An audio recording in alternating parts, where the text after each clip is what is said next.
नमस्कार, खबरों के इस बुलेटिन में तुहाडा स्वागत है। मैं हरमन शंकर। पहला पेश ने चोणवीं खबरां। प्रधानमंत्री नरेंद्र मोदी ने कहा कि मन की बात प्रोग्राम दूजियां दे गुणां तो सीखण दा एक शक्तिशाली माध्यम बन गया है। मन की बात प्रोग्राम की 100वीं कड़ी नूं देश भर में 4 लाख तो वध थावां ते केंद्रीय मंत्रियों, भाजपा नेतावां ते आम लोगों ने सुनिया।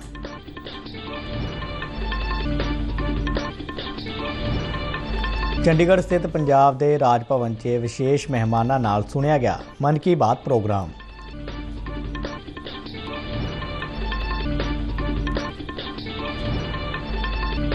प्रधानमंत्री नरेंद्र मोदी ने प्रोग्राम नूं सुनने वाले लोगों को नमो ऐप ते खास पलों दी तस्वीरां साझियां करने की कीती अपील।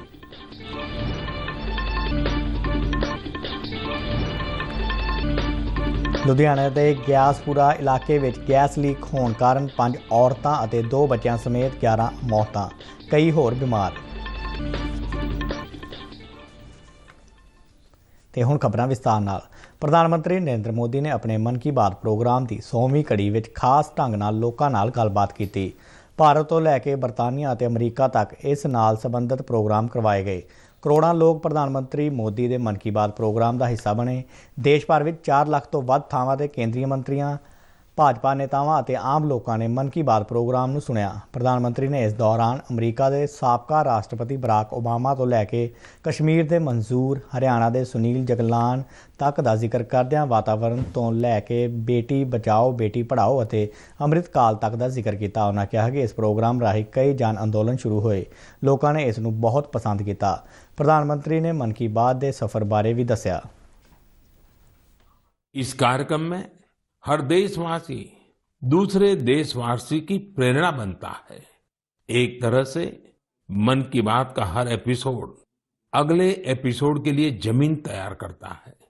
मन की बात हमेशा सद्भावना, सेवा भावना और कर्तव्य भावना से ही आगे बढ़ा है।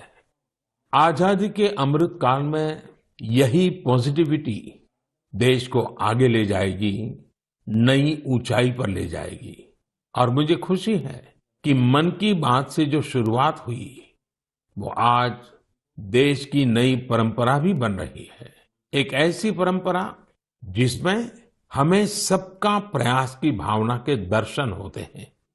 साथियों, मैं आज आकाशवाणी के साथियों को भी धन्यवाद दूंगा जो बहुत धैर्य के साथ इस पूरे कार्यक्रम को रिकॉर्ड करते हैं। वो ट्रांसलेटर्स जो बहुत ही कम समय में बहुत तेजी के साथ मन की बात का विभिन्न क्षेत्रीय भाषाओं में अनुवाद करते हैं, मैं उनका भी आभारी हूं। मैं दूरदर्शन के और माय गॉव के साथियों को भी धन्यवाद देता हूं। देश भर के टीवी चैनल्स, इलेक्ट्रॉनिक मीडिया के लोग जो मन की बात को बिना कॉमर्शियल ब्रेक के दिखाते हैं, उन सभी का मैं आभार व्यक्त करता हूं। सूचना ते प्रसारण मंत्री अनुराग सिंह ठाकुर ने जलंधर के रामा मंडी खेत्र में आम लोगों में बैठ के प्रधानमंत्री नरेंद्र मोदी के मन की बात प्रोग्राम की 100वीं कड़ी नूं पार्टी वर्करां नाल सुनिया। अनुराग सिंह ठाकुर ने इस नूं इतिहासक पल दसदिआं कहा कि अज पूरी दुनिया सत्कारयोग प्रधानमंत्री नरेंद्र मोदी के इतिहासक 100वें मन की बात प्रोग्राम का गवाह बनी है। उन्होंने कहा कि एक अजिहा प्रोग्राम है जो पूरी तरह गैर सियासी, जनता नूं समर्पित, समाज और लोक भलाई नूं समर्पित है। 140 करोड़ के भारतीयों की मन की बात है और ये स्पष्ट तौर पर दिखता है कि मोदी जी ने कभी इसको एक राजनीतिक मंच के रूप में इस्तेमाल नहीं किया। उन लोगों की बात को जन जन तक पहुंचाने का काम किया जो शायद आप में से या बाकी भी कोई और नहीं कर सकता था। नरेंद्र मोदी जी ने जन जन तक पहुंचाने के लिए आप सभी टीवी चैनल्स ने उसको दिखाया, तो ऑल इंडिया रेडियो आकाशवाणी के मन की बात को। ये वो शुरुआत है जो दुनिया का कोई नेता नहीं कर पाया। केंद्रीय मंत्री ने मन की बात प्रोग्राम के विशेष सर्वेखण का जिक्र करदਿਆਂ कहा कि सर्वेखण में दस्या गया है कि किस तरह नाल इस प्रोग्राम ने लोगों के व्यवहार में बदलाव लिया है और किवें उन्हां विच राष्ट्र निर्माण की भावना जागृत हुई है। देश के लोगों वालों उन्होंने प्रधानमंत्री नरेंद्र मोदी का धन्यवाद करदਿਆਂ कहा कि सिर्फ आस ही नहीं सगों पूरा भरोसा है कि 9 साल तो चल रहा यह सिलसिला इस तरह जारी रहेगा तो देश को सालों बदी प्रधानमंत्री का मार्गदर्शन मिलता रहेगा। करोड़ से ज़्यादा हिंदुस्तानियों ने कभी ना कभी मन की बात को सुना है और इससे लोगों के व्यवहार में बदलाव आया है। लोगों में सामाजिक जो दूरियां थी पहले उसमें नज़दीकियां बनी हैं, भाईचारा बढ़ा है। लोगों ने राष्ट्र निर्माण में अपनी भूमिका को निभाने का काम किया है। ये अपने आप में दिखता है कि मोदी जी की मन की बात अब जन जन की बात भी है, तो लोगों के दिलों को छूने का बात भी बनी। ਪ੍ਰਸਾਰ ਭਾਰਤੀ ਵੱਲੋਂ ਚੰਡੀਗੜ੍ਹ ਵਿੱਚ ਪੰਜਾਬ ਰਾਜ ਭਵਨ ਵਿਖੇ ਪ੍ਰਧਾਨ ਮੰਤਰੀ ਦੇ ਮਨ ਕੀ ਬਾਤ ਪ੍ਰੋਗਰਾਮ ਦੇ 100ਵੇਂ ਐਪੀਸੋਡ ਦੀ ਵਿਸ਼ੇਸ਼ ਸਕਰੀਨਿੰਗ ਦਾ ਆਯੋਜਨ ਕੀਤਾ ਗਿਆ। ਪੰਜਾਬ ਦੇ ਰਾਜਪਾਲ ਅਤੇ ਚੰਡੀਗੜ੍ਹ ਦੇ ਪ੍ਰਸ਼ਾਸਕ ਬਨਵਾਰੀ ਲਾਲ ਪੁਰੋਹਿਤ ਵੱਲੋਂ ਇਸ ਵਿਸ਼ੇਸ਼ ਸਕਰੀਨਿੰਗ ਦਾ ਉਦਘਾਟਨ ਕੀਤਾ ਗਿਆ। ਦੂਰਦਰਸ਼ਨ, ਆਕਾਸ਼ਵਾਣੀ, ਪੱਤਰ ਸੂਚਨਾ ਦਫ਼ਤਰ ਅਤੇ CBC ਸਮੇਤ ਸੂਚਨਾ ਤੇ ਪ੍ਰਸਾਰਣ ਮੰਤਰਾਲਾ ਦੀਆਂ ਜਲੰਧਰ ਅਤੇ ਚੰਡੀਗੜ੍ਹ ਸਥਿਤ ਇਕਾਈਆਂ ਦੇ ਅਧਿਕਾਰੀਆਂ ਅਤੇ ਕਰਮਚਾਰੀਆਂ ਵੱਲੋਂ ਇਸ ਵਿਸ਼ੇਸ਼ ਸਮਾਗਮ ਦੇ ਆਯੋਜਨ, ਸਕਰੀਨਿੰਗ ਅਤੇ ਕਵਰੇਜ ਲਈ ਵਿਸ਼ੇਸ਼ ਪ੍ਰਬੰਧ ਕੀਤੇ ਗਏ। ਮੰਤਰਾਲਾ ਅਧੀਨ ਕੇਂਦਰੀ ਸੰਚਾਰ ਬਿਊਰੋ ਚੰਡੀਗੜ੍ਹ ਦੀ ਮੀਡੀਆ ਇਕਾਈ ਵੱਲੋਂ ਰਾਜ ਭਵਨ ਵਿੱਚ ਮਨ ਕੀ ਬਾਤ ਤੇ ਇੱਕ ਪ੍ਰਦਰਸ਼ਨੀ ਵੀ ਲਗਾਈ ਗਈ, ਜਿਸ ਦਾ ਉਦਘਾਟਨ ਵੀ ਰਾਜਪਾਲ ਬਨਵਾਰੀ ਲਾਲ ਪੁਰੋਹਿਤ ਨੇ ਕੀਤਾ। ਇੱਕ ਰਿਪੋਰਟ। ਪ੍ਰਧਾਨ ਮੰਤਰੀ ਨਰਿੰਦਰ ਮੋਦੀ ਦੇ ਮਨ ਕੀ ਬਾਤ ਪ੍ਰੋਗਰਾਮ ਦੇ 100ਵੇਂ ਐਪੀਸੋਡ ਦੀ ਵਿਸ਼ੇਸ਼ ਸਕਰੀਨਿੰਗ ਪੰਜਾਬ ਰਾਜ ਭਵਨ ਚੰਡੀਗੜ੍ਹ ਵਿੱਚ ਕੀਤੀ ਗਈ। ਸੂਚਨਾ ਤੇ ਪ੍ਰਸਾਰਣ ਮੰਤਰਾਲਾ ਦੀਆਂ ਵੱਖ-ਵੱਖ ਇਕਾਈਆਂ ਦੇ ਸਹਿਯੋਗ ਨਾਲ ਪ੍ਰਸਾਰ ਭਾਰਤੀ ਨੇ ਇਸ ਦਾ ਆਯੋਜਨ ਕੀਤਾ। ਰਾਜ ਭਵਨ ਦਾ ਗੁਰੂ ਨਾਨਕ ਦੇਵ ਆਡੀਟੋਰੀਅਮ ਰਾਜਪਾਲ ਤੇ ਚੰਡੀਗੜ੍ਹ ਦੇ ਪ੍ਰਸ਼ਾਸਕ ਬਨਵਾਰੀ ਲਾਲ ਪੁਰੋਹਿਤ ਦੀ ਮੌਜੂਦਗੀ ਵਿੱਚ ਇਸ ਇਤਿਹਾਸਿਕ ਪਲ ਦਾ ਗਵਾਹ ਬਣਿਆ। ਕਈ ਨਾਮਵਰ ਹਸਤੀਆਂ ਅਤੇ ਸਮਾਜ ਦੇ ਵੱਖ-ਵੱਖ ਖੇਤਰਾਂ ਵਿੱਚ ਨਾਮਣਾ ਖੱਟਣ ਵਾਲੀਆਂ ਸ਼ਖਸੀਅਤਾਂ ਨੇ ਵੀ 100ਵੇਂ ਐਪੀਸੋਡ ਨੂੰ ਰਾਜਪਾਲ ਬਨਵਾਰੀ ਲਾਲ ਪੁਰੋਹਿਤ ਨਾਲ ਆਡੀਟੋਰੀਅਮ ਵਿੱਚ ਬੈਠ ਕੇ ਵੇਖਿਆ ਤੇ ਸੁਣਿਆ। ਰਾਜਪਾਲ ਪੁਰੋਹਿਤ ਨੇ ਮਨ ਕੀ ਬਾਤ ਰਾਹੀਂ ਪ੍ਰਧਾਨ ਮੰਤਰੀ ਵੱਲੋਂ ਸਮਾਜ ਨੂੰ ਵੱਖ-ਵੱਖ ਮੁੱਦਿਆਂ ਤੇ ਸੇਧ ਦੇਣ ਦੀ ਸ਼ਲਾਘਾ ਕੀਤੀ। हमारी संस्कृति में है कन्यादान होना चाहिए, तभी जीवन पूर्ण होता है, ग्रंथों में लिखा हुआ है। तो मैंने कहा प्रधानमंत्री ने उस माध्यम से कितना बड़ा मैसेज दिया है, कन्याओं को बहुत बड़ा महत्व देना चाहिए, कन्यादान से जीवन पूर्ण होता है। ਰਾਜਪਾਲ ਪੁਰੋਹਿਤ ਨੇ ਪੰਜਾਬ ਤੇ ਚੰਡੀਗੜ੍ਹ ਨਾਲ ਸੰਬੰਧਿਤ ਉਹਨਾਂ ਸ਼ਖਸੀਅਤਾਂ ਦਾ ਸਨਮਾਨ ਕੀਤਾ ਜਿਨ੍ਹਾਂ ਬਾਰੇ ਪ੍ਰਧਾਨ ਮੰਤਰੀ ਨਰਿੰਦਰ ਮੋਦੀ ਨੇ ਮਨ ਕੀ ਬਾਤ ਦੀਆਂ ਵੱਖ-ਵੱਖ ਕੜੀਆਂ ਵਿੱਚ ਸਮੇਂ-ਸਮੇਂ ਤੇ ਜ਼ਿਕਰ ਕੀਤਾ ਸੀ।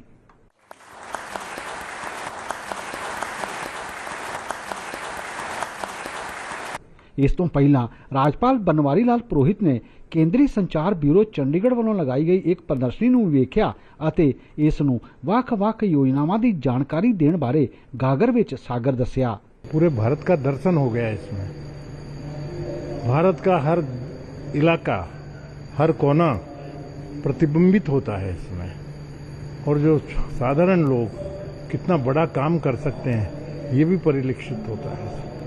प्रदर्शनी अरेंज की है उनको तो मैं हृदय से धन्यवाद देता हूँ, परंतु सबसे बड़ी तारीफ करता हूँ कि 100वां प्रसंग प्रधानमंत्री जी के 3 अक्टूबर 14 से शुरू हुए, उसमें से पूरा छांट के इतने में पूरा का पूरा महत्वपूर्ण छांटना, ये भी एक बहुत बड़ी बात है। यदि 2 शब्दों में यदि मैं कहूँ इसको, तो ये प्रदर्शनी प्रधानमंत्री जी का मन की बात का जो 100वां प्रसंग की बात कर रहे हैं, उसको जो कुछ भी मैंने देखा, जो कुछ परिलक्षित हो रहा है, 2 शब्दों में यदि वर्णन करूं तो मैं कहूँगा गागर में सागर। ਸਮਾਗਮ ਦੇ ਸ਼ਾਨਦਾਰ ਢੰਗ ਨਾਲ ਆਯੋਜਨ ਲਈ ਰਾਜਪਾਲ ਪੁਰੋਹਿਤ ਨੇ ਕੇਂਦਰੀ ਸੰਚਾਰ ਬਿਊਰੋ ਚੰਡੀਗੜ੍ਹ ਦੇ ਡਾਇਰੈਕਟਰ ਵਿਵੇਕ ਵੈਭਵ ਦਾ ਸਨਮਾਨ ਕੀਤਾ। ਪਿਛਲੇ 9 ਵਰਿਆਂ ਵਿੱਚ ਮਨ ਕੀ ਬਾਤ ਦੇਸ਼ ਕੇ ਜਨ ਜਨ ਦੀ ਬਾਤ ਬਣ ਚੁੱਕੀ ਹੈ ਅਤੇ ਇਸ ਨੇ ਹਰਮਨ ਪਿਆਰਤਾ ਦੇ ਆਪਣੇ ਸਾਰੇ ਰਿਕਾਰਡ ਤੋੜ ਦਿੱਤੇ ਨੇ। ਯਕੀਨਨ ਇਹ ਲੋਕਾਂ ਨੂੰ ਹਰ ਵਾਰ ਇੱਕ ਨਵਾਂ ਸੁਨੇਹਾ ਪਹੁੰਚਾਉਂਦੀ ਹੈ। ਕੈਮਰਾਮੈਨ ਰਣਜੀਤ ਸਿੰਘ ਤੇ RP ਸਿੰਘ ਨਾਲ ਸ਼ਿਸ਼ੂ ਸ਼ਰਮਾ ਸ਼ਾਂਤਲ, ਦੂਰਦਰਸ਼ਨ ਸਮਾਚਾਰ, ਚੰਡੀਗੜ੍ਹ। ਪ੍ਰਧਾਨ ਮੰਤਰੀ ਨਰਿੰਦਰ ਮੋਦੀ ਨੇ ਮਨ ਕੀ ਬਾਤ ਦੇ 100ਵੇਂ ਐਪੀਸੋਡ ਵਿੱਚ ਸ਼ਾਮਲ ਹੋਣ ਵਾਲੇ ਭਾਰਤ ਅਤੇ ਦੁਨੀਆ ਭਰ ਦੇ ਲੋਕਾਂ ਦਾ ਧੰਨਵਾਦ ਕੀਤਾ। ਇੱਕ ਟਵੀਟ ਵਿੱਚ ਪ੍ਰਧਾਨ ਮੰਤਰੀ ਨੇ ਕਿਹਾ ਕਿ ਇਹ ਅਸਲ ਵਿੱਚ ਜੋਸ਼ ਦੀ ਭਾਵਨਾ ਨੂੰ ਉਤਸ਼ਾਹਿਤ ਕਰਦੀ ਹੈ। ਉਹਨਾਂ ਨੇ ਪ੍ਰੋਗਰਾਮ ਨੂੰ ਸੁਣਨ ਵਾਲੇ ਸਾਰੇ ਲੋਕਾਂ ਨੂੰ ਨਮੋ ਐਪ ਜਾਂ ਲਿੰਕ ਰਾਹੀਂ ਉਹਨਾਂ ਖਾਸ ਪਲਾਂ ਦੀਆਂ ਤਸਵੀਰਾਂ ਸਾਂਝੀਆਂ ਕਰਨ ਦੀ ਅਪੀਲ ਵੀ ਕੀਤੀ।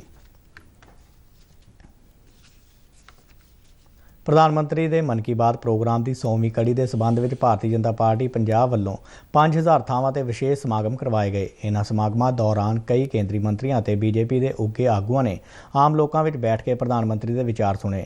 ਅੰਮ੍ਰਿਤਸਰ 'ਚ 150 ਥਾਵਾਂ ਤੇ ਅਜਿਹੇ ਸਮਾਗਮ ਕਰਵਾਏ ਗਏ। ਇਸੇ ਤਰ੍ਹਾਂ ਲੁਧਿਆਣਾ ਵਿੱਚ ਤਕਰੀਬਨ 600 ਥਾਵਾਂ ਤੇ ਭਾਜਪਾ ਵਰਕਰਾਂ ਨੇ ਮਨ ਕੀ ਬਾਤ ਪ੍ਰੋਗਰਾਮ ਸੁਣਿਆ। ਇਸ ਮੌਕੇ ਕਈ ਉੱਘੇ ਆਗੂ ਅਤੇ ਵੱਡੀ ਗਿਣਤੀ 'ਚ ਸਥਾਨਕ ਲੋਕ ਵੀ ਹਾਜ਼ਰ ਸਨ। ਇਸੇ ਕੜੀ ਤਹਿਤ ਜਲੰਧਰ ਵਿੱਚ ਕਰਵਾਏ ਗਏ ਸਮਾਗਮਾਂ ਦੌਰਾਨ ਕੇਂਦਰੀ ਰਾਜ ਮੰਤਰੀ ਸੋਮ ਪ੍ਰਕਾਸ਼ ਨੇ ਜਲੰਧਰ ਦੇ ਸੰਤੋਖਪੁਰਾ ਲੈਦਰ ਕੰਪਲੈਕਸ ਵਿੱਚ ਕੌਮੀ ਅਨੁਸੂਚਿਤ ਜਾਤੀ ਕਮਿਸ਼ਨ ਦੇ ਚੇਅਰਮੈਨ ਵਿਜੇ ਸਾਂਪਲਾ ਅਤੇ ਆਲ ਇੰਡੀਆ ਰੇਡੀਓ ਜਲੰਧਰ ਦੇ FM ਟਰਾਂਸਮੀਟਰ ਖੁਰਲਾ ਕਿੰਗਰਾ ਵਿਖੇ ਬੀਜੇਪੀ ਦੇ ਸੂਬਾ ਕਮੇਟੀ ਮੈਂਬਰ ਰਵੀ ਮਹਿੰਦਰੂ ਨੇ ਆਮ ਲੋਕਾਂ ਦੇ ਨਾਲ ਪ੍ਰਧਾਨ ਮੰਤਰੀ ਨਰਿੰਦਰ ਮੋਦੀ ਦੇ ਪ੍ਰੋਗਰਾਮ ਮਨ ਕੀ ਬਾਤ ਦੀ 100ਵੀਂ ਕੜੀ ਦੌਰਾਨ ਰੱਖੇ ਗਏ ਵਿਚਾਰਾਂ ਨੂੰ ਸੁਣਿਆ।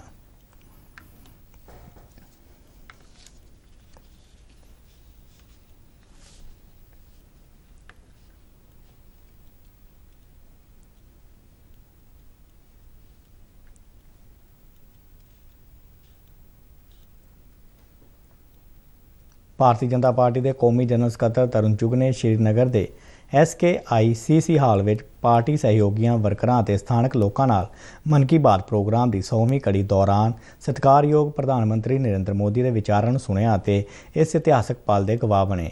ਤਰੁਣ ਚੁੱਘ ਨੇ ਕਿਹਾ ਕਿ ਮਨ ਕੀ ਬਾਤ ਸੁਣਨ ਨਾਲ ਹਰ ਵਿਅਕਤੀ ਨੂੰ ਹਮੇਸ਼ਾ ਨਵੇਂ ਵਿਚਾਰ, ਨਵੀਂ ਦਿਸ਼ਾ ਅਤੇ ਨਵੀਂ ਊਰਜਾ ਮਿਲਦੀ ਹੈ।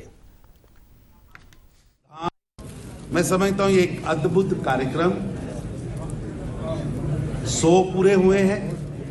ये अपने आप में एक विश्व रिकॉर्ड है कि देश का सबसे बड़ा प्रधान सेवक प्रधानमंत्री खुद दूरदर्शन रेडियो के माध्यम से, आकाशवाणी के माध्यम से अपने मन की बात करता है।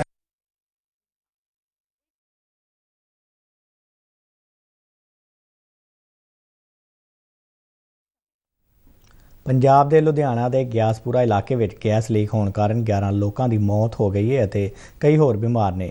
ਮਰਨ ਵਾਲਿਆਂ ਵਿੱਚ 3 ਵੱਖ-ਵੱਖ ਪਰਿਵਾਰਾਂ ਦੀਆਂ 5 ਔਰਤਾਂ ਅਤੇ 2 ਬੱਚੇ ਸ਼ਾਮਲ ਨੇ। ਮਰਨ ਵਾਲੇ 11ਵੇਂ ਵਿਅਕਤੀ ਦੀ ਸ਼ਨਾਖਤ ਬਾਕੀ ਹੈ।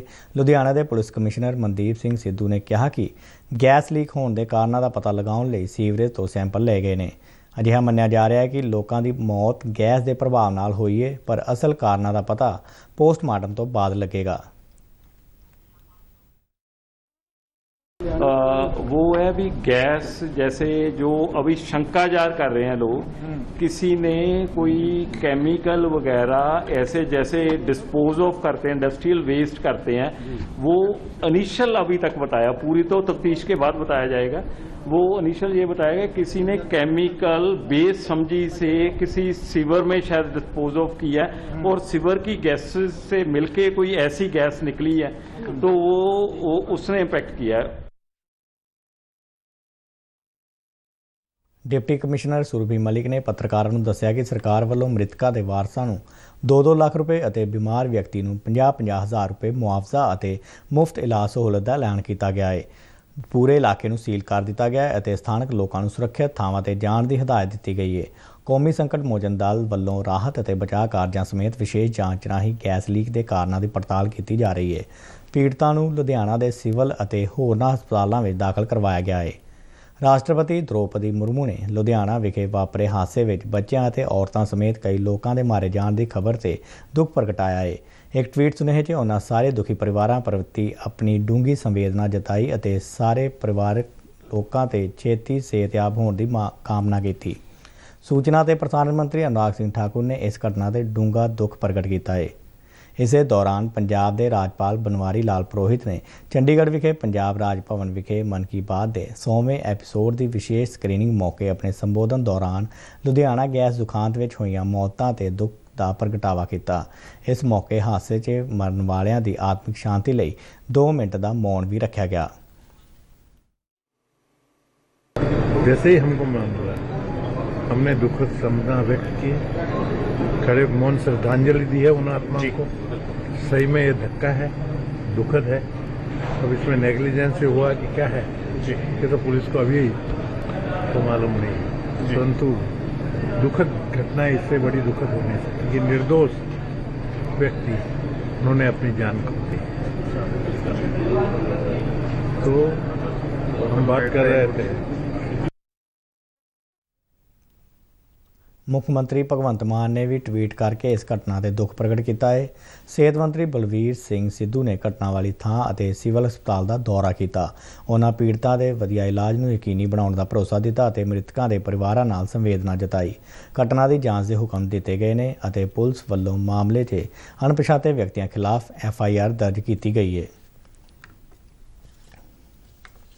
ਕੇਂਦਰੀ ਸੂਚਨਾ ਪ੍ਰਸਾਰਣ ਅਤੇ ਖੇਡ ਅਤੇ ਯੁਵਾ ਮਾਮਲਿਆਂ ਬਾਰੇ ਮੰਤਰੀ ਅਨੁਰਾਗ ਸਿੰਘ ਠਾਕੁਰ, ਹਿਮਾਚਲ ਦੇ ਸਾਬਕਾ ਮੁੱਖ ਮੰਤਰੀ ਪ੍ਰੇਮ ਕੁਮਾਰ ਧੂਮਲ ਅਤੇ IPL ਦੇ ਚੇਅਰਮੈਨ ਅਰੁਣ ਸਿੰਘ ਧੂਮਲ ਨੇ ਪੰਜਾਬ ਦੇ ਸਾਬਕਾ ਮੁੱਖ ਮੰਤਰੀ ਮਰਹੂਮ ਪ੍ਰਕਾਸ਼ ਸਿੰਘ ਬਾਦਲ ਨੂੰ ਬਠਿੰਡਾ ਵਿੱਚ ਬਾਦਲ ਪਿੰਡ ਦਾ ਸ਼ਰਧਾ ਦੇ ਫੁੱਲ ਭੇਂਟ ਕੀਤੇ ਅਤੇ ਦੁਖੀ ਪਰਿਵਾਰ ਦੇ ਮੈਂਬਰਾਂ ਸੁਖਬੀਰ ਬਾਦਲ ਅਤੇ ਹਰਸਿਮਰਤ ਕੌਰ ਬਾਦਲ ਨਾਲ ਹਮਦਰਦੀ ਪ੍ਰਗਟਾਈ। ਇਸ ਦੌਰਾਨ ਅਨੁਰਾਗ ਸਿੰਘ ਠਾਕੁਰ ਨੇ ਕਿਹਾ ਕਿ ਪ੍ਰਕਾਸ਼ ਸਿੰਘ ਬਾਦਲ ਦਾ ਦੇਹਾਂਤ ਇੱਕ ਯੁੱਗ ਦਾ ਅੰਤ ਹੈ। ਉਹ ਸਾਰੀ ਉਮਰ ਪੰਜਾਬ ਅਤੇ ਪੰਜਾਬੀਅਤ ਲਈ ਅਡੋਲ ਰਹੇ ਅਤੇ ਅਸੂਲਾਂ ਨਾਲ ਕਦੇ ਸਮਝੌਤਾ ਨਹੀਂ ਕੀਤਾ। ਉਹਨਾਂ ਪਾਰਟੀਬਾਜ਼ੀ ਤੋਂ ਉੱਪਰ ਉੱਠ ਕੇ ਸਮਾਜ ਦੀ ਬਿਹਤਰੀ ਅਤੇ ਲੋਕਾਂ ਦੀ ਭਲਾਈ ਲਈ ਕੰਮ ਕੀਤਾ। ਸਾਬਕਾ ਮੁੱਖ ਮੰਤਰੀ ਪ੍ਰਕਾਸ਼ ਸਿੰਘ ਬਾਦਲ ਨੇ ਪ੍ਰੋਫੈਸਰ ਪ੍ਰੇਮ ਕੁਮਾਰ ਧੂਮਲ ਨੂੰ ਉਹਨਾਂ ਦੇ ਕਾਰਜਕਾਲ ਦੌਰਾਨ ਆਪਣਾ ਪੂਰਾ ਸਹਿਯੋਗ ਦਿੱਤਾ ਅਤੇ ਕਈ ਅਜਿਹੇ ਛੋਟੇ ਵੱਡੇ ਫੈਸਲੇ ਲਏ ਜਿਹੜੇ ਪੰਜਾਬ ਅਤੇ ਹਿਮਾਚਲ ਦੋਹਾਂ ਦੇ ਵਿਕਾਸ ਲਈ ਲਾਭਦਾਇਕ ਸਾਬਤ ਹੋਏ।